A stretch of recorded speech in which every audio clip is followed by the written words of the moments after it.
Okay, well, I think we're going to go ahead and get started. We don't have anyone waiting to come in. If you, Allie and Stephanie, could just keep an eye on that while I'm doing our intro, that would be great.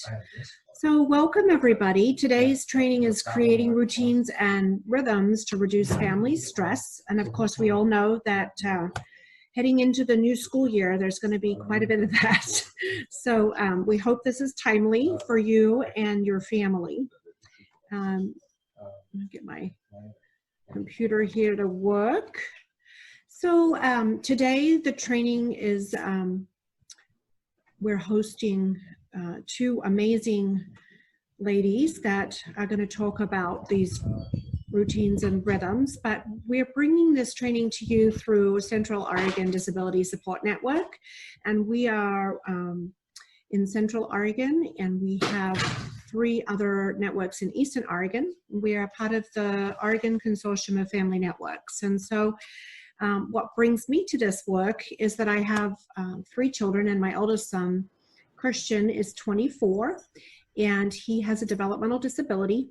And we have used routines for as long as I can remember. It was just a really important part of keeping him on track, and definitely helped when we were experiencing behaviors. And we really have relied on tools and techniques that we're going to talk about today. Christian had a behavior specialist that helped us develop some of the tools and access some of the routines that we still use today in his life.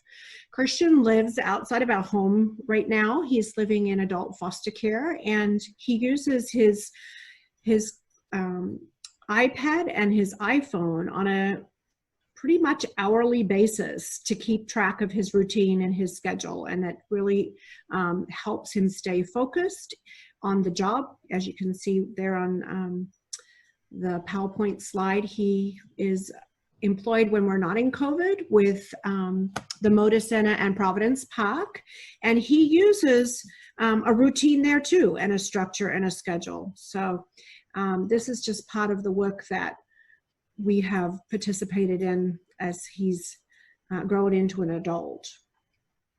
A few housekeeping things to go over today. We ask that everyone turn off their cameras because we don't want to record something in the background that you're not aware of. We are recording this training, and we will be putting it up on our website for future people to watch. We're asking that if you have questions, you can put them in the chat box, and we will follow those as we go through, and we'll have a time at the end for questions. There are 3 handouts that go with this training, and today I've sent an email to all of you guys that registered prior to 10:45. And if you are in the Zoom room right now and you didn't receive those handouts, you can go up to our CODSN website. I have it in the chat box, and you can access those handouts there. So I want to introduce our speakers today. We have Allie Fasher and Stephanie Hunter, and they're going to present the material to you, and hopefully if you have questions, they'll have the answers. So thanks, ladies. Thank you, Jenny. All right. Okay, so I'm gonna take over screen sharing. So give me a sec here. Do I want to continue? Yes.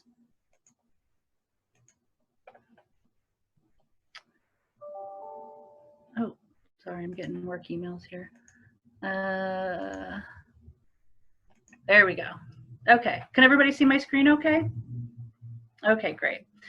Oh, well, welcome everyone. So we're going to talk about routines and rhythms today. And why routines and rhythms? Because when people say structure, you instantly feel more stressed out.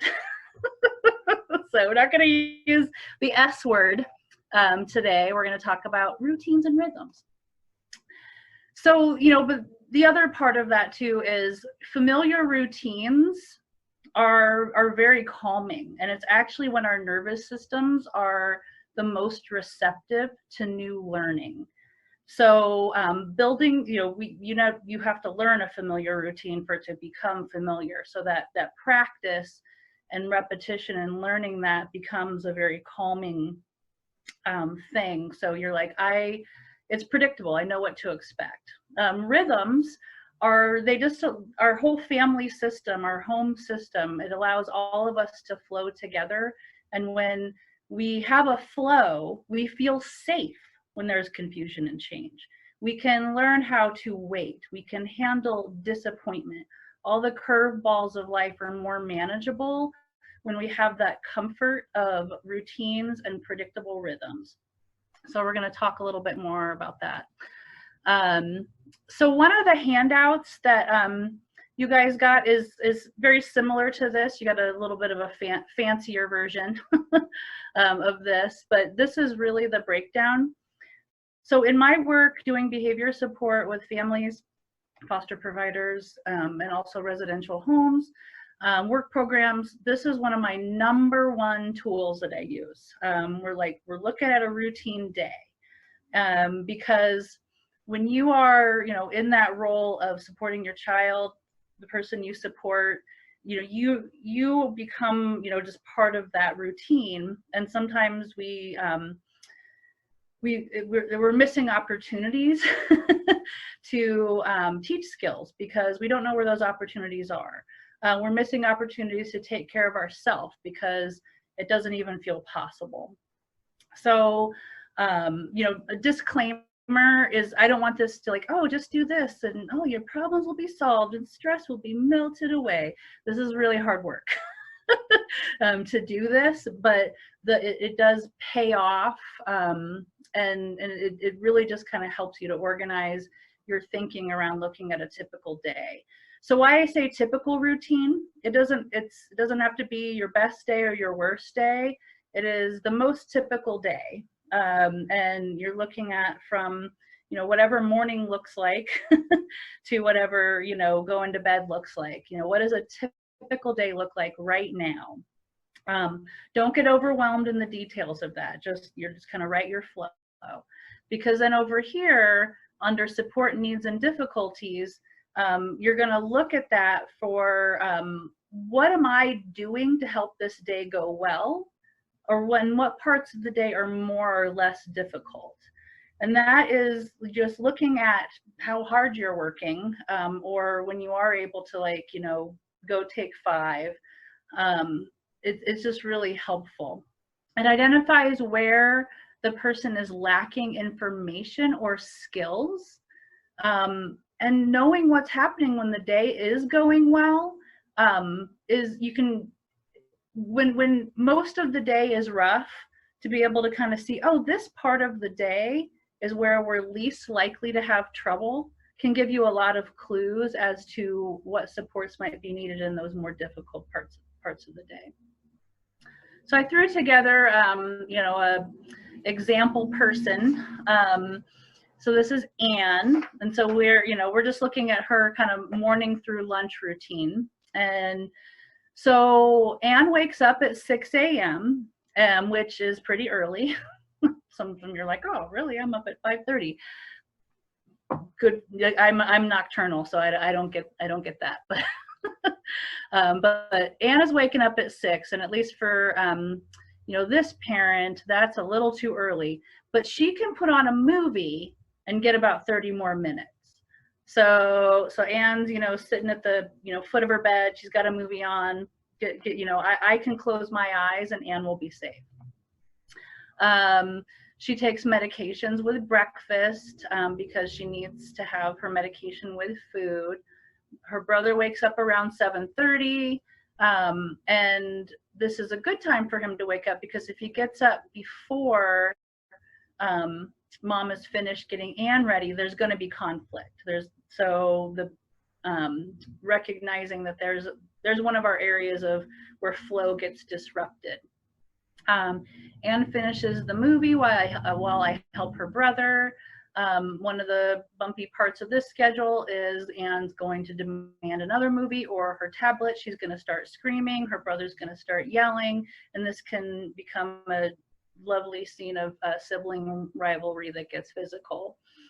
Mom starts to give Anne reminders about transition to school time. She offers bribes to get through a bit of school. That's one of the things I say whenever people are like, I have to bribe them. I'm like, whatever it is that you are bribing them with, do you give it to them before what you expect or after? And usually the answer is after. I'm like, that's called a reward. It's not a bribe. So a bribe by definition is I give you something and you are supposed to give me something in return. So it's not a bribe, it's a reward, and rewards are okay. Here, like we have Mom has to be 100% focused on Anne, but thankfully her brother is able to self-manage an online school. So when you look and kind of assess this, now we know that, now if Anne were to not, if a movie were not to work, Anne would need supervision. So when Anne gets up, I get up. So that's one kind of awareness point of the day. But for now, this is a pretty smooth part of the routine. So these are where there's opportunities to, teach skills, to, it's a lower stress time. Now here's where the high stress comes in, is when we add another person into the mix. So this is where we're gonna need more support and more planning. More of the S word might be needed to get through that part of the day. We have some clues here that rewards work for Anne.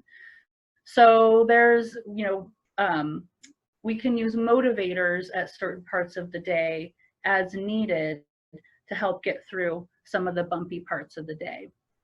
So one of the things that also gets really highlighted when you do this routine day assessment is that you probably are already doing a really great job. and you get to be like, oh, hey, I've got a plan for that. Oh, look, I do have routine here. Oh, wow, I'm actually kind of awesome. And you get to highlight those things and then say, okay, this thing that I'm doing naturally, I will now intentionally use as a strategy, and I will apply it in other parts of the day when things get bumpy. And now you're a behavior specialist. Now you're confident, you're competent, because you started intentionally using the skills that you were naturally using before to kind of get through the flow of the day. So just as a reminder, Stephanie made her a template so that you can be doing this on your own, whether you're kind of jotting down notes right now or you do this later after we're done on your own time. But the idea is you want to come up with Stephanie's example for yourself. What's your typical routine and what are your support needs and difficulties? So she's got that really beautiful template you can use in the handouts. And Jenny put that link in the chat. And that is, I'll show you a slide a little further in here, just kind of how that, like looking at your routine compared to your child or the routine of the person you support is also very important part of that planning. And then, yeah, the template highlights what's going well, what's not going well, so you can start doing that brainstorming for yourself. So a tool that we can add to that is something called the all-important questions. For those of us that like to know where things come from, this is adapted from what's called the Big 5 questions developed at the University of North Carolina at Chapel Hill in their autism program. But I use it for all people that I support. Anybody that, you are, as that provider of support, that person's walking, talking schedule for the most part. When they see you, pick up your keys, that signals like something is about to happen. When they see you take off your jacket, they know something is about to happen. Like, so the thing, when you walk into the kitchen and open the refrigerator door, there's all these things that we're doing that send signals that answer these questions. but we could be doing a much better job filling in those gaps as the person's walking, talking schedule, and creating more independence and helping that person build their own routines and rhythms, so they are less reliant on kind of knowing where we're going and what we're doing to know where they're going and where they're what they're doing. So how to answer these questions, I'll tell a story. I was working with a family, and there was a young adult who really didn't, she did not like to leave home. She would go to school, but had a lot of anxiety about leaving the house. And so there's a big family, multiple siblings. So mom was missing birthdays and graduations and basketball games of her other kids because she wasn't able to get her daughter who experienced disability to leave the house.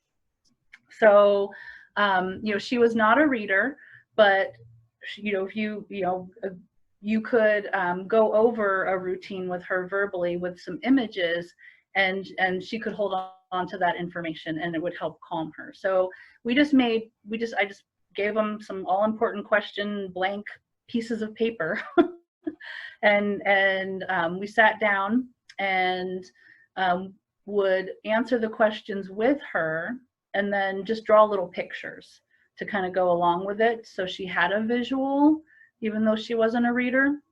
It could be more structured for someone that needs more visuals. So, example, we're going to your brother's basketball game. Where am I going?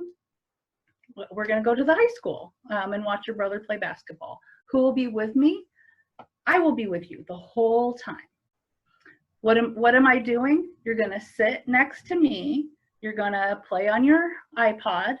You're going to let me know when you need the bathroom. You're going to let me know when you want a snack. What's expected of me? That you'll, similar to what I'm doing, that when you want a snack or need to go to the bathroom, you will let me know. How will I know when I'm done? Everyone will stand up and start walking out of the building. What's next? McDonald's, because McDonald's was a motivator, and McDonald's was a reason to leave the house. But mom and I built in a fail-safe, because what we didn't want is every time we leave the house, it means McDonald's is going to be a part of that. So immediately, so McDonald's was the big motivator to create positivity around using this as a tool. And then we started the what next. We started adding in choices. What's next? Watch a whole movie with mom when we get home. Or mom will play a whole board game with you. Or mom will, and so mom as the incentive, because they had a really close relationship. It didn't always have to be McDonald's. It could be a shared activity, and that was also a motivator. So that's just an example of how you could literally directly use that tool to create in the moment routines and help decrease the anxiety and stress around unfamiliar routines, because then they become familiar routines. So this can help you move forward with that predictability that the person needs. And I just want to add that this is a tool that is really helpful when managing transitions, which we're going to talk a lot more about. But consider how transitions are a part of the routine or even the rhythm, like the flow of the day. There's constantly a transition from one thing to the next. And it looks a little trickier with us spending most of the day at home, which makes it even more important to answer these questions or really focus on transitioning well if you're always transitioning in the same home. So yeah, these questions are mostly around transitions, but transitions are a part of routine. Thank you. And where am I going does not have to be where am I going outside of the house. Where am I going can be the kitchen to make your lunch. So it can be built into just the typical day at home as well. So this is, I'm going to explain this slide. If it looks overwhelming, I will explain it. This is actually so a family that I support. I was trying to kind of give them an example of how to build what we call a transition area. I like to call them information stations because I like it when things rhyme. And this is, I do this again in a lot of homes, and it's a place where if you need information, anybody needs information, they can go and get information in this place in the home. One of the handouts that Jenny sent, or you can get through the link in the chat, has an example of how to build a schedule for online learning at home, and they talk about what this might look like as well in very, very practical terms. So I would really encourage you to take a look at that as well. So for this one in particular, this family was also using direct support professionals or personal support workers. So they needed a place not to be able to communicate with staff, but also just family communication as well. So we, it didn't look exactly like this, what we ended up making, but there was a place for all, a whiteboard for just general communication about transitions. So everybody could be as consistent as possible in their responses. Everybody had enough information. There was a calendar for schedules and other important information. And then there was a travel backpack that always had essentials and a schedule book for the car. So you didn't, when it was time to, you know, go to the park or go get some Dutch Brothers, you had a bag that had everything already in it that you would need to, so you didn't have to, oh, where's this and where's that? So an on-the-go bag was ready to go. But this is where Anne got her information from. So this this can again look very different. For a full calendar can be very overwhelming for someone. So this is just an example of a weekly calendar that can be a little less overwhelming. And this is for the main parts of the day. You know, is it a school day or not a school day? Do I have somebody, you know, coming over to hang out with me today or not? Am I going somewhere? Do I have appointments? So this is just the main events of the day. And I've done weekly. I've had it to be where some folks that I support, they can only handle today and tomorrow.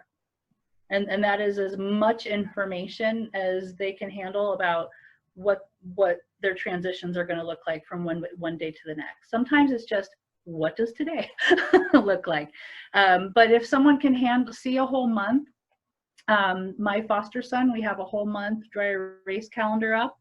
And, you know, and our transition area is the refrigerator that I've put it on, and that's where all that stuff lives. And he knows that's where he can go and get information about what's coming up this month.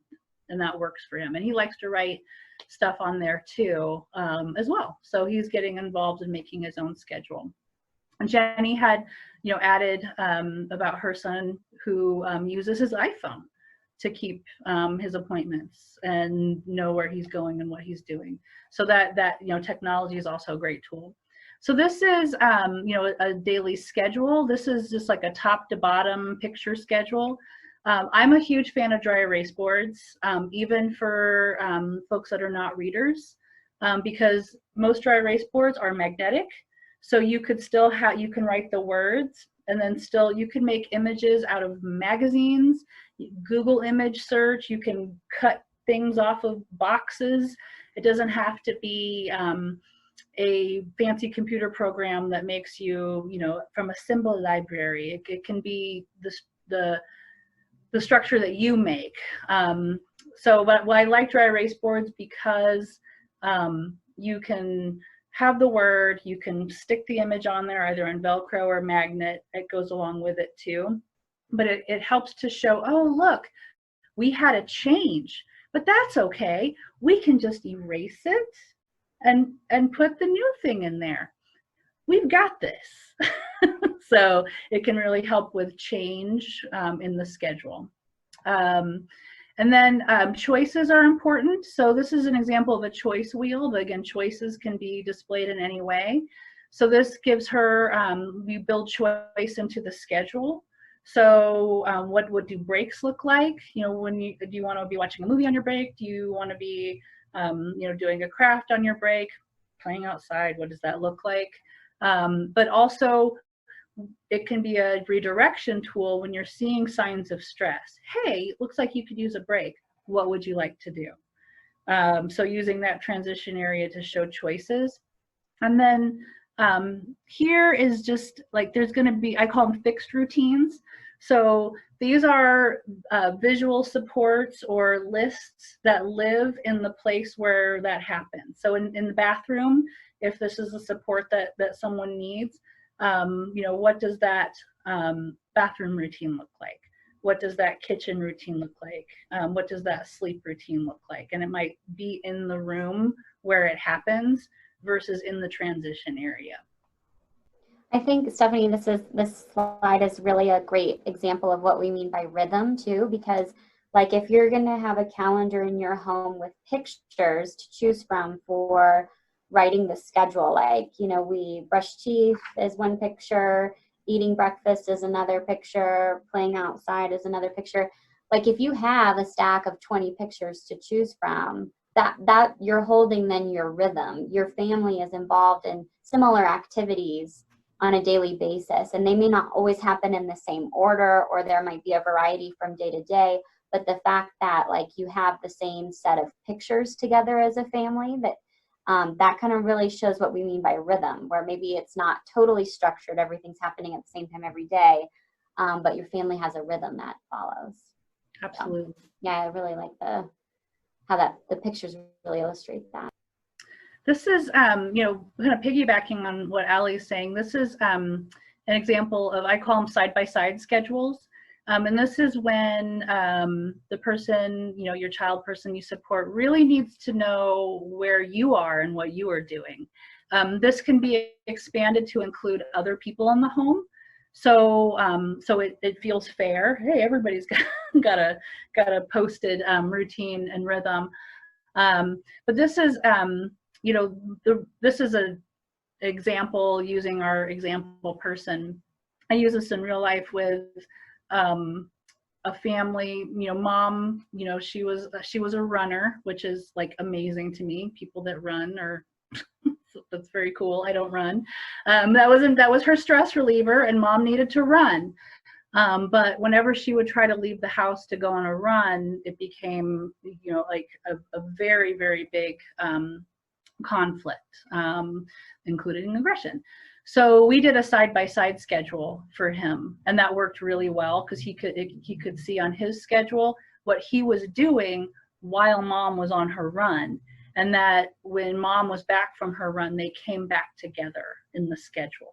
And that really helped him to feel less stress about her leaving the house. So here's an example of what it might look like, you know, putting that schedule together in our unique world of learning. Moving forward, we have Anne's schedule here. She's going to eat breakfast, get dressed, brush her teeth. She's going to do some reading. And so, you know, and so far mom's helping Anne with breakfast. She's cleaning up the kitchen while Anne is taking care of getting dressed and brushing her teeth. Anne's reading books, mom is reading, but what mom is reading is her work that she needs to get done, or her own school assignments, or for pleasure, you know, like, oh my goodness, reading for pleasure. Do we do that anymore? You know, math for 20 minutes. And this for Anne, this is like MobyMax, and she loves that app, and she's highly motivated to do math in an app. So mom's able to go get on a Zoom call for 20 minutes in her room for, alone, and Anne doesn't need to be supervised. Next on Anne's schedule, she's going to take a 15-minute recess break. She needs some supervision now, so mom's going to move her work into the living room so she can see Anne taking her recess break. And now they're going to make lunch together. So, I mean, this sounds, you know, I'm wrapping it up in a nice little package here, this will take some work. But this is just an example of how we can start to create some independence. But interdependence is really what it's all about. How do we flow together? How do we create some rhythms and predictability where I can go take care of me and what I need to get done, and you feel okay with that. You don't need me to be there with you the whole time.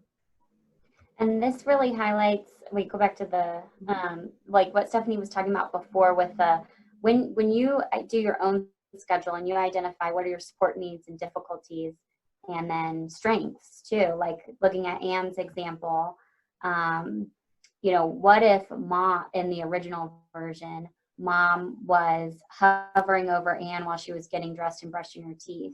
Like that would have been like a problem area that she could have seen and realized, you know what, she can do that independently, or she can work up to doing that independently while I get something else done. So that might be an example of how when you fill out your routine the way that it is now, you may find these areas of like, you know what, maybe I can do something different as a parent or as a caregiver during this time. Or this doesn't seem like we're using the time together as a family wisely. So anyways, I think this is a really great example of how to use the strengths. Absolutely. And don't get overwhelmed. Like when you start to look at that routine day and you are identifying, you know, the flow, and don't think, oh, I now have to structure the whole day and I've got to just pick an island of predictability. I'm going to get really, really good at this morning routine. And you know what, the rest of the day, it's going to be a bit of a free-for-all. and I'm gonna chill out on that because I'm getting my practice in this part of the day. And then what starts to happen is a ripple effect. You put a lot of energy into this one part of the day and relax into kind of what happens the rest of the day. And you'll see that flow just starts to naturally move into the rest of the day. The things that you're practicing here, you start to use at dinner time. So, you know, please allow yourself, you know, like, I mean, sometimes we all need to, I mean, and we all wear our pajamas all day now because that's our new, our new life, our new reality. But, you know, sometimes we need we all just need a vacation, a staycation. And that is okay too. I love that, Stephanie. I love your idea of islands of predictability, because I think it's unrealistic to think like, okay, I'm going to start changing the whole family routine so that we're going to totally be on top of it. Often it's got to be like you get really good at one section of the day, or one like bath time, sleep routine on point. The rest of the day maybe needs some work, but we're going to celebrate how we really do that time of the day really well, and we're not going to let anything mess with that. Because I think that's the healthy and realistic way that we set goals for ourselves. We can't set unrealistic ones like we're going to change the whole day. We have to start really small and work up to that. So I'm really glad you said that part. It's important. It's why people hate the word structure, because it makes you think that you have to have, you know, labels on everything and your entire day planned. You do not, especially right now. Let's just get really good at creating some flow. In one part of the day, and you will see that you are using those skills in other parts of the day without even realizing it. But I hope you are realizing it, because you know you are, you know, already doing a good job. You just need to be confident and competent and feel confident and competent. So you know, creating learning spaces, you know, and break spaces as separate places, I think is important. We might not always have the luxury of that. So I want to acknowledge that that might be difficult. But that the big picture environment really does shape our ability to focus and stay calm. So if we can minimize distractions in that learning space as much as possible. Sometimes if we do need to provide that supervision, that can make it a little bit more difficult, but you know, get a refrigerator box and cut out a side of it and create a little, you know, cubicle or something. So there's, you know, some visual, so I can see you, but You aren't seeing the other distractions in the environment. Decreased clutter does not mean, you know, clean your house. Decreased clutter is just, it's really just kind of a piggybacking on minimizing distractions. Making sure that in that learning space, the tools that I need to accomplish this work is everything I need is here, and there aren't extra pieces for me to deal with. Try to keep the extra pieces out of it. One thing at a time, one thing to focus on, and the clutter lives somewhere else as much as possible. Answer the all-important questions for that learning space. Make sure those transition questions are answered. Having sensory tools available in that space is important, and we'll go look at just some examples of that. And then providing a way to ask for a break. Is it just, can I have a break? Is it a break card? Is it, a timer that goes off? Is it a bell I ring? Whatever that looks like, there's got to be a way to say, can I have a break? Both a scheduled break, but also like I'm getting overwhelmed and I need to take 5 right now break to go to that break space and pull myself back together. So that break space is that calming area away from expectations, but it's also a safe space for me to go to pull myself back together when I'm feeling overwhelmed. And when you're creating those learning spaces and break spaces in your home, think about, if I was creating my own learning space, what would be in that?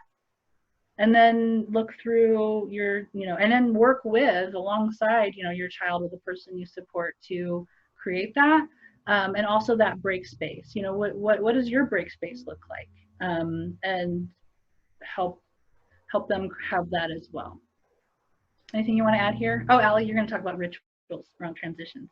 Yeah, but I think just think about your spaces too. Like we already do this pretty well, like as a society, in terms of like kitchen is for cooking and dining room table is for eating and couches for watching TV. Like, and maybe those differ between all of you, but I mean, we already have something like that going on in our house already. So I would encourage you to think of what already are designated areas for designated things. And we put a lot of intention of what goes in there. Like even the bathroom is a really obvious one. We wouldn't put certain things in there that we would put in a bedroom. So think the same way for now that work and school is at home. We don't want it to get all like enmeshed, I guess is the best word I can think of, where there's no boundary between any of them. And I think thinking about kids' rooms might be the most dangerous room, where we do put like everything that belongs to them in there. But maybe their learning space, if you have enough space. I mean, I have a 900 square foot house, so I get it. It's hard to like create an education space and a play space and all these different spaces. But even if it's like a corner of a room, making kids' rooms, if you want kids to do their schoolwork in their room, think about how that might impact their sleep or their ability to nap if their math homework is sitting right next to their bed. And especially for us as parents or caregivers, and if we're working or if our partners are working, are there laptops in our bedrooms? Is there research paper on the floor? Like that may impact our sleep. Or is it on the dining table? Like that might impact our dinner time together. So putting things, I think that's what Stephanie means by decreased clutter too, is like have things in the spot it makes sense, so that your mind isn't as like fragmented. And I know that very well. I'm in my office right now, but I work as a therapist from home, and it's incredibly hard to have boundaries around that. But I have to do all my work stuff in my storage room, even though it's not really the best place to do it. It's the only place I have, so that I don't like mentally mix it up with my kids' toys and my dining area. Like I want that to be mentally separated for my own health. And we all need that. We all need these different kinds of spaces. So that might help you think about what those questions in blue, what would be in your learning space, what would be in your break space.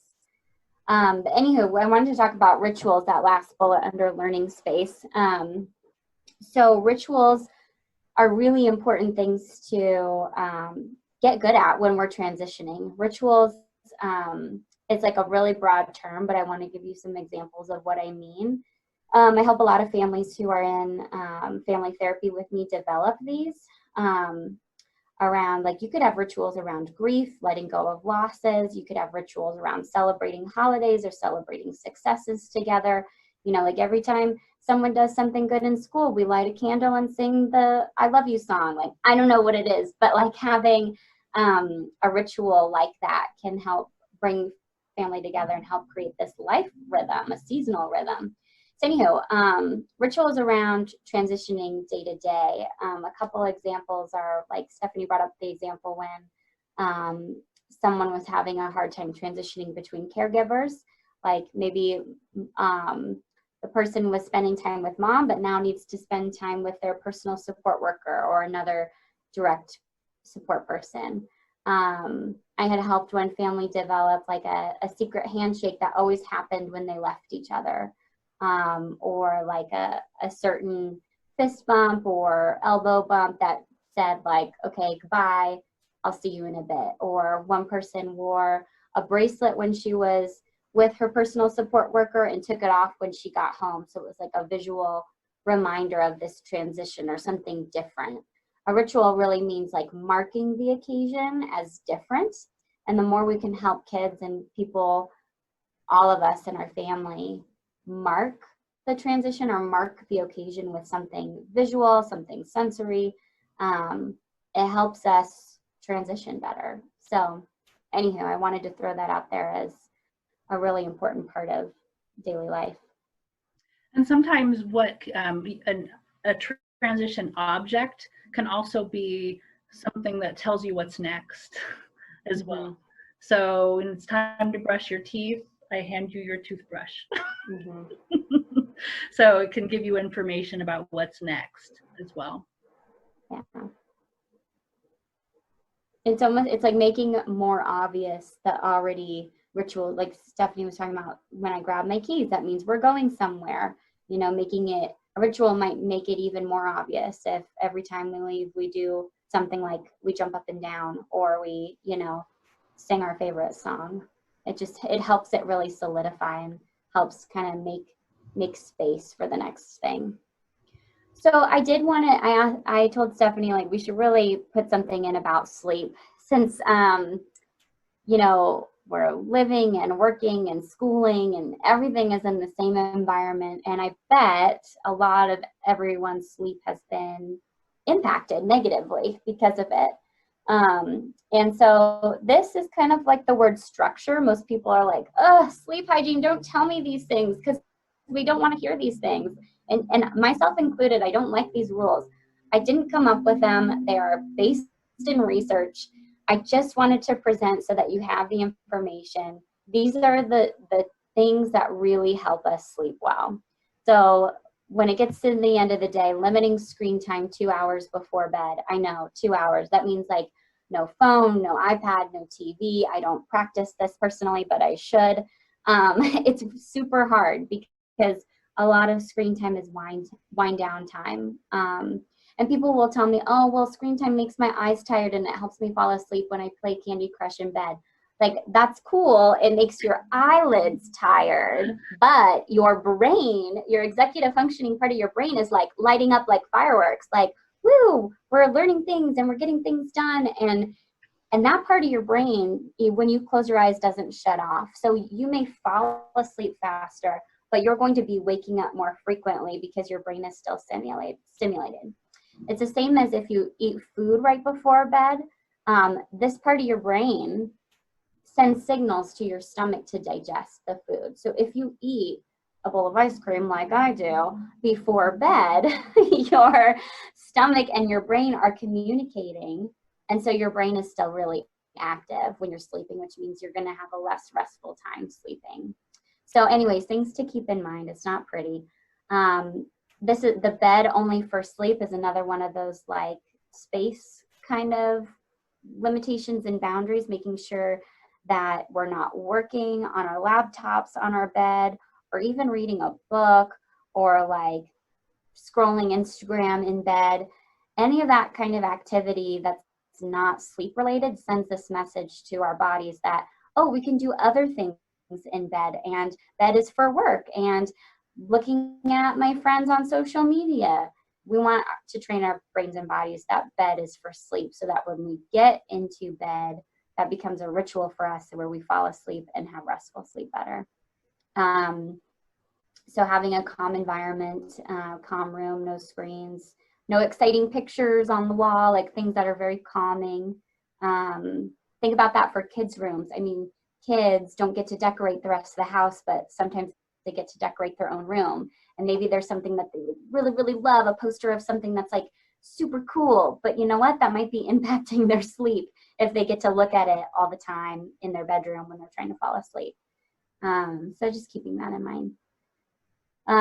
White noise can be helpful, having a white noise machine, or having like different sounds on an app that you can play that are soothing.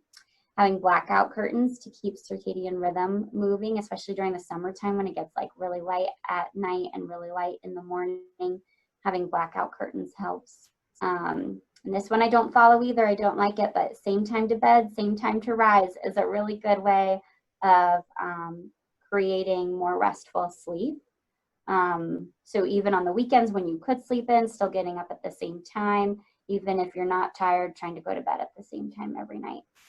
So anywho, you can tell me you don't like it. I don't like it either, but I wanted to tell you the truth and what's out there in the research. It might help for your routines. One thing that, you know, in looking at how to kind of build sleep hygiene into the big picture as well is, you know, you know, teaching the idea of, you know, kind of first work, then play. You know, for like, we need to be rested to be able to, you know, get through our next day successfully. But then being able to see, you know, because we live for the weekends, right? At least we should, if we can, or at least our days off, whatever that looks like. So, you know, hey, you know what, like, we gotta, you know, cut the screen time and this, that, and the other, but you know what we're gonna do on Saturday? Netflix binge day in our jammies. Like, so create excitement around not following the rules. But that's part of a reward for a, you know, job well done, following the rules during the week. And that can help offset the absolute irritation that I feel by looking at this slide. Yeah, it's like nutrition too, eating your broccoli so that you can have dessert. Whatever. So, you know, sensory supports that can help it, by both in that learning space and that break space. This is such like a very much overview. Google fidgets, Google sensory in the classroom. You're gonna get over, like, you know, a ton of information. So Google is your friend in this area. Just some examples: squishy toys, there's a silly putty, there's also, you can actually get therapy putty. I don't know if you can see that, in different thicknesses and stuff. Just kind of handheld items. Jewelry, so if you don't know what that is, Google it. But it's basically jewelry that you can, I know everything has to be so sanitary now, so obviously personal for the person. But they're necklaces or bracelets or things that you can wear, pencil toppers that you can chew on, things that meet that need. Having, you know, background music, if it's not distracting. Alternative seating, you know, rocking chairs, bean bags, you know, things that you can, like the Pilates balls, different things that maybe help you get some movement in that learning space. Stretchy bands on the chairs of legs, so you can kick those. Look at lighting and how that may have an impact. Weighted items, weighted lap pads, weighted blankets, weighted vests. Throw a bunch of books in a backpack and you have a weighted backpack. Compression or pressure, things that might, even just a like, hey, you need a squeeze right now. Okay, all right, get back to it. Colored paper for writing tasks could be helpful. And then if, when you're scheduling activities, kind of create like a wave of like, okay, here's a calming activity. Here's an activating activity. Let's get that thing you don't like out of the way. Let's do something calming, and kind of create a wave of calming, activating, preferred activities. These are, I'm going to start talking real fast here. I did want to show you guys some visual examples. Again, that, again, structure, the word that we hate, does not have to be everything is beautiful. This is an example. This is a, oops, I didn't mean, this is a sticky note with breaking down, making lunch. You just made structure. So it can be on the go. And this is, I mean, I raised my daughter on the go structure, and now she is way more structured than me. She keeps her own dry erase board. Like, she is, I'm on time only because she makes sure that I'm on time. But this was good because she was raised on sticky notes on the back, schedules on the back of receipts, in the car, and then prefab stuff, too. But this is an example of an object. Could be function as a schedule or a communication system. Go to the bathroom as a toilet paper roll. Time to eat is a spoon. Time to go on a drive is a key. This stretchy band represents we're going to go on a walk. And then this is something to drink. So it can be objects as well. Dry erase boards, first math, then iPad. Bam. That's structure. These are called time timers, these visual timers here. You can also get apps as well for counting down time for transitions. I really like time timers. When you're teaching the use of time timers, again, be able to see time moving visually. You want it to be your friend, not your enemy. So start by using it around hey, as soon as the red's all gone, we're gonna go get some ice cream. So you create positives around that visual timer before you're like, hey, you're gonna do, when the red's all gone, it's time to put your iPad away. So start with creating trust around the visual timers, because otherwise they become projectiles. This is a learning space that is created in the kitchen. Hey, we're gonna cook something together. Everything is all pre-measured and ready to dump into the mixer and pour into the pan.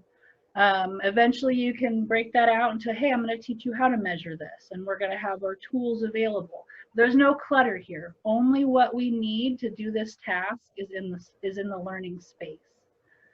This is a real life example from when my daughter was young. I gave her some choice and control around non-preferred. You're gonna pick up all your things in the living room. You're gonna pick up the things on the floor in your bedroom, and take posters down, because we're gonna be doing some painting. And then I wrote, pick at least 2 of these. She did all 3. Because I gave her the ability to not do one of the 3. She just did them all. This is an example of, visual schedules. That this one has little colors on there. I didn't notice that before. And you can get these.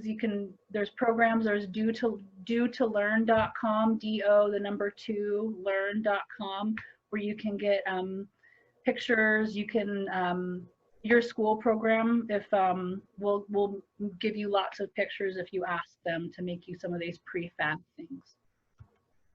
All right, take it away, Allie. Well, the last little thing I wanted to show you guys, you have this handout exactly. You can get it on the link that Jenny sent out. It is a wellness plan for yourself. I really wrote this with caregivers in mind, but kids can use this too.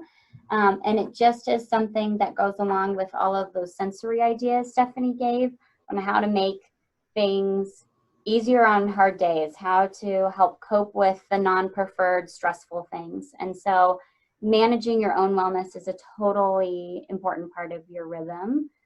throughout the day, and leaving that behind will create really, really stressful days. So this wellness plan, just like it is something you can take some time to do, to sit down and think about all the areas of your wellness. How can you feed all of those areas? What are your warning signs of stress? How do you know when you need to cope in different ways? And who are your support people? So taking care of yourself is super important.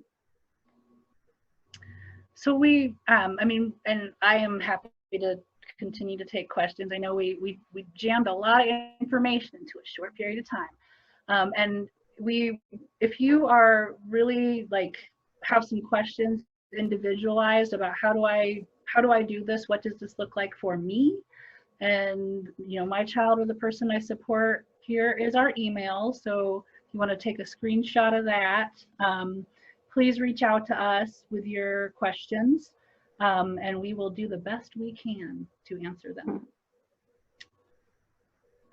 Are there any questions now in the couple minutes we have left? Go ahead and unmute yourself if you want to ask a question.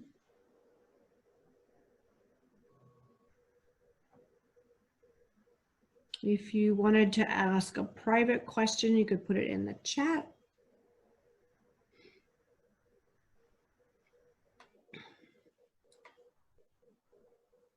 No questions? That's unusual.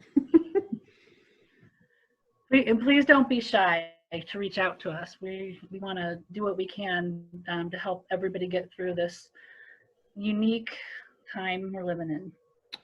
Okay, I'm going to unmute you, Shambria, and you can ask your question. Hi, can you hear me?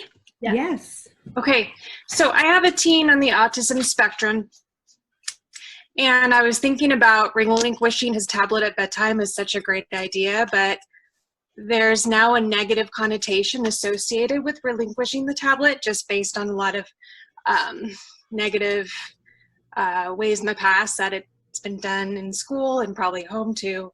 So I'm just trying to think of how to perhaps attach a positive association somehow with bedtime, or this time equals tablet is also going to go to sleep, or I'm not sure if you have any ideas on that. I guess my first thought is I wonder if you can make it a family thing, like where everyone isn't on screens and doing something together, or everyone's reading in their own rooms, or you guys all play a family game together, sing a song together. I mean, so that it's not that something's being taken away, but something different or something's being added. Okay. And I'm thinking, adding to that, you know, if where it gets put away, he has some control over, and he knows that's exactly where it's going to be in the morning, and then being able to see when he gets to reunite with his device the next day on some kind of visual, you know, list schedule, or whatever is going to work for him as far as like seeing when I get it back, and that it is 100% guaranteed that, you know, I will be getting this back at this time. Yes. Oh, I love the control part. Okay, have him put it somewhere instead of hand it over. Yeah, and maybe it's a locked space, and he's the one that gets to keep the key.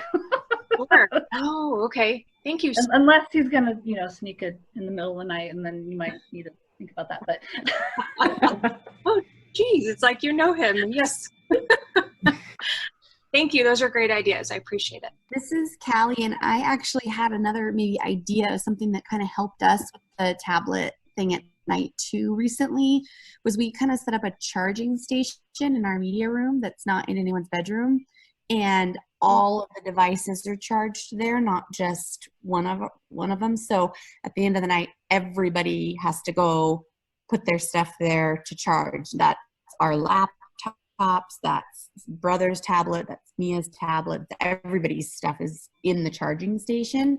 And they got rewarded for the next day, like if they had theirs charged, if they remembered to go put it in the charging station, they got fuzzies in their jar towards a prize type of thing. And if they didn't remember to go plug it in and put it in the charging station, they didn't have a battery and they didn't get to use it the next day. So the natural consequence, it died because you didn't take care of it. And so, you know, but there's no chargers available in the bedrooms. It has to be in the charging station to get its charge up for the next day. And it really helped them to start regulating that, because I felt like I was constantly, oh, this person's iPad's dead for school, or oh, that person didn't charge it there, or oh, now we're on our way to go somewhere and someone's tablet isn't ready. And so it helped me not have to manage all of the device charging too, which was really helpful. That's great. And it takes pressure off just the one kiddo who is perhaps, you know, having a harder time with relinquishing it. So it's everybody. Thank you. That's great. That's brilliant.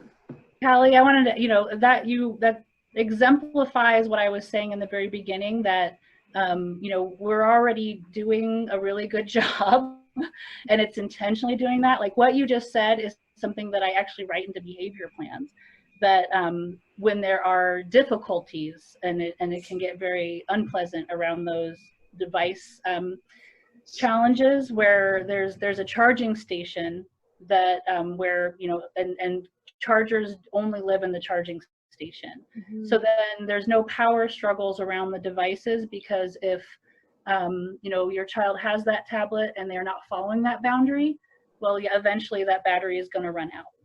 So you don't have to try to be, you don't have to try to take it away from them, or any of the things that we are programmed to do because our parents did it to us. Like you can be like, alrighty then, and that means it's not going to get charged for tomorrow. Bummer. So it's a practical way to do it, and also a good boundary setting for, you know, the 18 and under crowd.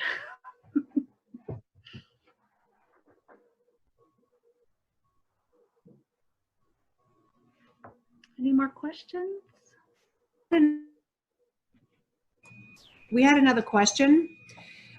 We have someone asking where they might find pictures or picture schedule chart. Could you put in the chat the Due to Learn link? Yes. And I can email that. I'm not sure this person's. I didn't do that to everyone. Hold on. Utilizing. Jenny. There we go. And then, you know, you can get, it's called Boardmaker. I don't know if it's boardmaker.com. I don't have it memorized right now, but they often give you like a 30-day free trial. So if you just want to, like, you know, use Boardmaker and make as many pictures as you want, and then just don't pay for it. I'm pretty sure they're still doing a free trial of Boardmaker. Stephanie, there's another question in the chat from Callie. One more quick question. If every day is different, how do you handle preparing for the differentiating schedule of each day? I mean, that's why I really like dry erase boards, you know, because, and then, you know, if you're able to just write a word and then draw your, you know, little stick person that's doing whatever it is, that's perfect. If you need a little bit more, you know, you can make those magnets or little Velcro spots, you know, that to move stuff around. And then if everybody needs to kind of see their whole day, you can get, you know, one of the bigger whiteboards and, you know, put like blue tape to kind of, you know, show where everybody's going and what they're doing too. You might even just look at like chunks of the day to start instead of scheduling the whole day. And am I answering your question, Callie?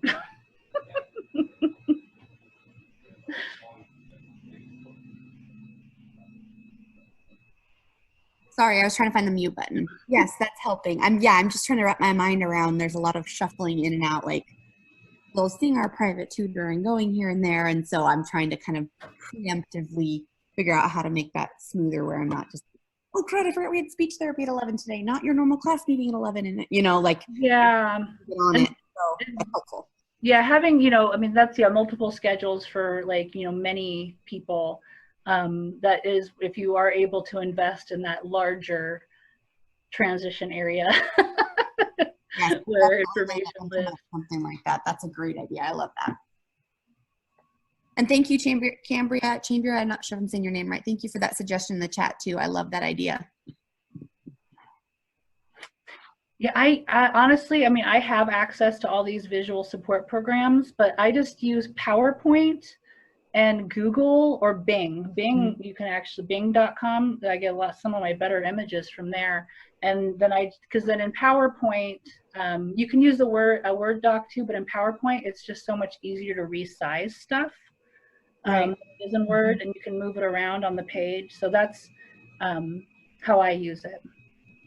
Yeah, and if you want pictures that are reusable, one of the things that I've done is clear shelf paper, and I put it over the top of the piece of paper on the back and front, and then it's cheaper than laminating if you don't have a laminator or laminating sheets, and it protects them a little bit.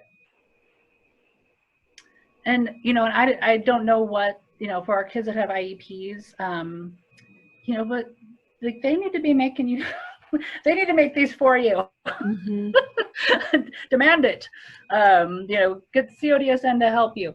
Now, I'm sure they would be happy to make you some laminated pictures and put some Velcro on it for you, and I buy these, actually have them handy, these magnetic circles, and they're not that expensive on Amazon.